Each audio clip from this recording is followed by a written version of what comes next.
When I was a kid growing up, there was a bakery at the end of my street. And if I had done all of my homework, I was very, very lucky that I would get to have one of their famous apple cakes. Now, this isn't an apple cake as such. This is my famous ultimate apple slice.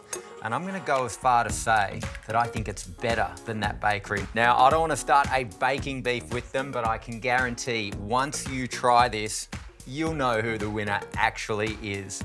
All I've added so far is a banana, egg, and some coconut oil.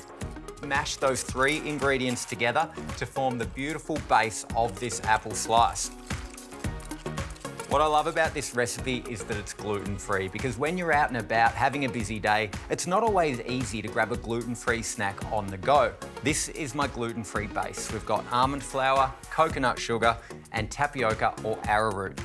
And I'm gonna use some gluten-free baking powder. And if you are gluten-free, always make sure you read the labels, because not all baking powders are gluten-free. To bring our batter together, we're gonna go from whisk to a spatula and really get all of that egg and banana wet mixture into your dry gluten-free flour base. I'm really happy with that consistency. All we need to do is now pour it out into a tin. You can use a bread tin like I'm using, or a cake tin lined with baking paper. The good part about this recipe is that you don't need too much equipment. You're actually going to reuse this bowl by wiping it clean before we add the apples.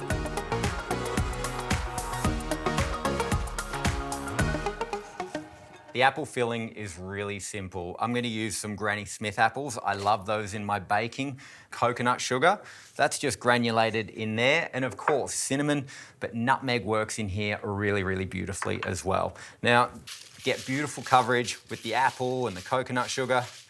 It almost looks good enough to eat right now, but no, we are going to bake it. You're gonna pour those apples out into your prepared tin. We're gonna transfer it to the oven, set at 180 degrees, and bake for 30 to 40 minutes, or until they're golden brown and caramelized on top, and that base is beautifully cooked through.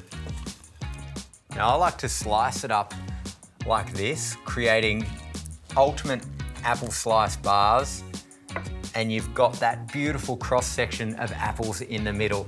You might not always have time to whip up a healthy snack like this, and if you are medically diagnosed with a gluten-related disorder, something else you can add to your gluten-free toolkit is GluteGuard. If you're in a situation where food prep is out of your control, take GluteGuard before you eat. It contains an enzyme called carricane that helps break down gluten that you might accidentally consume to help protect against the symptoms that would normally follow.